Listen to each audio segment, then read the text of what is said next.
and she hid him in her calendar as Pilates. The first time I met Pilates, he was 15 minutes late and wearing a suit. He arrived in my girlfriend's calendar as a pale blue block between budget review and call mom, tagged with a single word that promised sweat and virtue. She'd never been the Pilates type. She was the type who ran toward or away from things, not the kind who held a plank while a woman named Cheryl corrected her breathing. Still, I didn't say anything. The body makes bargains the mouth can't afford. I told myself a list of kind lies, that people change, that routines evolve, that a blue block on a grid does not constitute a ghost. On the third week, Pilates moved. He left his noon slot and began showing up at 6 in the evening, always on days when Nina wore her hair in a quick knot and her mouth in a careful line. She'd text me I might be a little late, and I would text back something domestic. Pick up basil. I'll start the pasta. Like the right herb could make a kitchen proof against physics. We were, by all external measures, fine. We had the good plates out more often than we had the good plates in boxes. We had friends who envied our quiet, which is another way of saying they hadn't been bored into telling the truth yet. We had a plant we kept forgetting to name, because nomming implies responsibility. Then the gym sent me an email thanking me for my guest pass usage. I'm not a gym person. I'm a walk home the long way and call it exercise person. But years ago, I'd signed us up where Nina worked, because corporate discounts are a ritual you perform to prove you intend to become the kind of couple who merges shoe racks. The email itemized 12 visits in a month by a guest under my account. The guest's name was blank. Someone had typed a space where a person should be. The timestamps belonged to Pilates. I screenshotted the email and stared at the little dots like they were constellations. I told myself a new lie, that she was being generous to a coworker who needed a treadmill. I told myself the very old truth. The heart is an accountant with bad boundaries. That night she came home flushed. Not the run late up the stairs flush, the flush that looks like a city has signed your skin. I kissed her cheek and tasted the day. It tasted like citrus and something that would prefer not to be named. "How was Pilates?" I asked. "Humbling," she said, smiling into the fridge because the fridge doesn't ask follow-ups. "Cheryl says my hip flexors have opinions." "Do they?" I said. "They mostly object to meetings," she said, and we both laughed like a reaction we could afford. When she showered, I stood at the sink holding her phone because it was on the counter and because I am human enough to touch glass when it promises relief. I did not open it. I didn't need to. The lock screen flashed an upcoming event, Pilates with Connor. The calendar, you have to admit, has a sense of humor. There's a moment before anger when you can still choose wonder. I chose wonder badly. I opened my laptop and changed nothing about the evening. I boiled water. I salted it the way my father taught me, like the ocean, sun, and watched steam write temporary poems on the window. She came out of the shower in the big towel and the little towel like a costume change. I wanted to tell her that I knew. I wanted to ask her if she wanted me to stop knowing. I wanted to be a decent adult and a teenager with better posture at the same time. Instead, I passed her a fork and said, "Taste," and she said, "Perfect," and I left my hand against hers half a second too long. Pilates became a character in our house. We avoided saying his name as if it were a spell.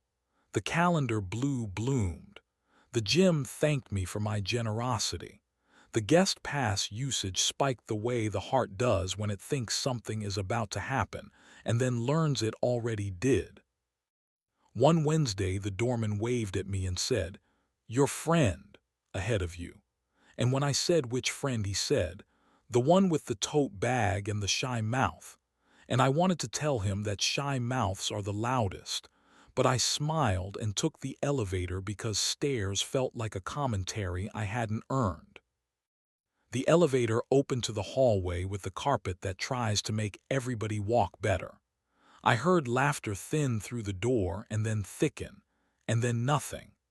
I went into our place and took the plant off the sill because it looked like it might mind its own business too well. I posted it nearer the table because I wanted a witness that would refuse to monetize the experience. Nina texted, "Running behind, Pilates went long, don't wait." I texted back, "We're not the kind of people who eat cold pasta," and the "we're not the kind of people" was the only sentence that mattered. When she got home, I was at the sink pretending that the water had a moral stake. She stood behind me and tucked herself under my arm the way she does when she wants to borrow whatever part of me remembers how to stand still. "I found a gray hair," she said into my shoulder, an irrelevant bomb thrown into a crowded room. "I'm the wrong person for morning youth," I said. "I never had the kind you miss." We laughed and I turned and she kissed me with a softness that was not an apology but might have been its cousin. We went to bed. We did the careful, respectful choreography of people who know where they live in each other and want not to move out. My hand found the small of her back. Her mouth found my jaw. The heat was real. The halt was realer. We stopped a little before the edge because we were either proud or scared, and the difference felt like a dare. The next day my phone buzzed with an old-fashioned number. No name, just digits. "This is Connor," the text said, and my body did that wrong thing where it supplies a face based on 3 letters and a lump of dread. "Can we talk? I don't want to be a rumor." We met in the park with the lopsided fountain because it does a good impression of forgiveness. He was tall in the way guilt is tall. Not handsome, conscientious. He held himself like a person pretending to be the right size for a room. "I'm not here to duel," I said. "I'm here to be less stupid by sunset." "Good," he said. "I don't fence." We sat with our knees pointed at the fountain because looking at each other too long felt like writing a fake ending. He told me he and Nina started with talk and moved too fast toward breathing. He told me he hadn't been touched in a way that felt like a plan in a very long time. I told him I hadn't been admired for my silence in longer. "She loves you," he said. "I can't be the first to say that out loud." "You love her?" I asked. "I'm not qualified to use that word in public," he said. "But I like the way she looks at doors and decides whether to open them based on wind." We made a deal, if 2 men can make a deal without humiliating themselves. He would not ask her to say the word that ruins things before they're built. I would not demand she burn the blue out of her calendar with a gesture. We would both agree that a month is a reasonable price for an adult to pay to find the right room to live in. When I told Nina, she cried without tears. "I hate that it's you being decent," she said. "I wanted to be the decent one." "Then be," I said. And the word hung there like a coat nobody could afford, and we both tried on anyway. We took the month. I moved to my brother's couch, which had the virtue of having held other men who had thought they were good until they learned they were beginners. Nina moved to Maya's and texted photos of the plant we still hadn't named learning to reach for a new window. The therapist's office had ugly chairs and an honesty surcharge that showed up as percentages on your face when you left. With the space came air. With the air came Myra. I met her at a gallery opening I didn't mean to attend. She was looking at a painting of a chair that wanted to be a person or a person who had learned to sit too well. We started talking about how art threatens to be a riddle and people pretend to know the answer. Her mouth had the kind of intelligence that makes you want to place a small bet on yourself. We became the kind of people who walk along the canal to the cheap dumpling place that makes reality feel edible, through a part of the park that looks designed by rumor, We talked in rhythmic sentences that didn't need to impress anyone. We did not talk about Pilates. We did not talk about Nina unless the silence put the word in our mouths like a test. When we finally kissed, we did it like adults who know about fallout and still want to see if warmth can be patient. Mouths careful and sure. Hands not greedy. Heat held back like a promise you can afford later. We stopped before we had to negotiate with the morning, and pride felt like relief instead of vanity. Nina and I saw each other in daylight places, benches as if they could notarize truth. We said the small sentences, I slept, I didn't, I thought of you, I didn't like the thought I thought of. We put rules where they might do the least harm. If you miss him, say you miss him. If I miss who we were when we were certain, I will say that out loud too. No elevators, literal or metaphorical. At the end of the month, we bought 2 coffees and didn't drink them. We stood on our kitchen's blank stage and made a decision that didn't deserve choreography. We would try, not to reboot, to start. We banned declarations for a quarter. We allowed boredom. We legalized the kind of everyday touch that makes chairs jealous. Pilates stayed in her calendar once a week for honest reasons. Cheryl exists and has opinions about breathing. Connor moved to a different department because gravity is real and ethics are persuasive in bright rooms. He sent me a single text, "Thank you for not being a performance." I didn't reply. He didn't need me to perform gratitude either. Myra and I stopped kissing. We didn't stop liking each other. We sent each other photos of benches at different times of day to prove that light changes the world and you can forgive it for that. She started dating someone whose name sounds like a wind. I am not writing this to pretend I didn't feel something twist. I am writing this to say that twisting doesn't have to mean breaking. Rebuilding is erotic in ways you can't sell. The way Nina's laugh came back home and tried to make the couch its throne. The way my hand finds her waist in the kitchen, and the skin under my palm says yes like it's been practicing. The way we undress like people tidying a room they own. We keep it where morning nods. We stop when stopping still feels like we made it together. Some nights we let heat be less polite, and afterward we grin like thieves who stole light from a better-funded museum. It would be dishonest to pretend there are not blue blocks that still spook me, that there are not days when a calendar invite looks like an ambush, that there are not hours when I would like to Google the exact percentage of men who are better than their worst impulse and get a number that blesses me. But we invented a ritual that feels like architecture. Every Sunday night we sit on the floor with our backs to the couch and say the things that would rather be said later.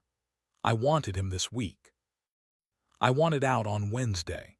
I wanted you on Thursday and didn't say it because I was trying to be impressive. We answer yes or thank you or I know. We don't use the word should unless we've earned it with humility. The plant got a name, not as a stunt, as consent. We called it turn because it does, because we do, because light moves, because so much depends on deciding to follow it without calling the movement betrayal. Last weekend, she put Pilates on the calendar and invited me to come. Cheryl says the couple's class is brutal, she said, smiling like brutality might be the service we needed. We went. I discovered, with a mix of humility and horror, that I possess hip flexors only in theory. Cheryl corrected us without judgment. When the session ended, Nina put her forehead against mine in that hot, clean way people who know each other use when an audience has just left the room. The locker room smelled like disinfectant and future possibilities. On the walk home, we passed a mirror glass window that let us see ourselves the way cities see their citizens, briefly, flatteringly, with the option of misinterpretation. We looked like a couple that had earned the right to be ordinary. She squeezed my hand once, hard enough to mark good news into the bone. That night I found a new blue block in her calendar. It said us. Just that. No emojis. No parentheses with the precise address of the room where being decent is easier. I added a recurring note to my own, call mom, because I had forgotten for 2 weeks and because endurance isn't only romantic. I added another, buy basil, because some lies come true if you feed them in small, green ways. If there's a moral, it won't look good stitched on a pillow. Don't name things you're not willing to attend. Or do name them and then attend with the stubborn gentleness boring love requires. If a guest shows up in your calendar too often, turn on a light and ask why you keep offering your best chairs to other people. If you meet the man your lover hid under the word Pilates, and he turns out to be more human than your fear in a fountain park, shake his hand without forgiving him, and forgive yourself for having the capacity. Sometimes the only clickbait the heart needs is the quiet promise that tonight you will turn toward each other on purpose. Sometimes the blue block says us and you get there on time. Sometimes you're late because you were being brave in public. When that happens, there's a key under the planter and a plant called turn that remembers you anyway, leaves angled toward whatever window makes sense.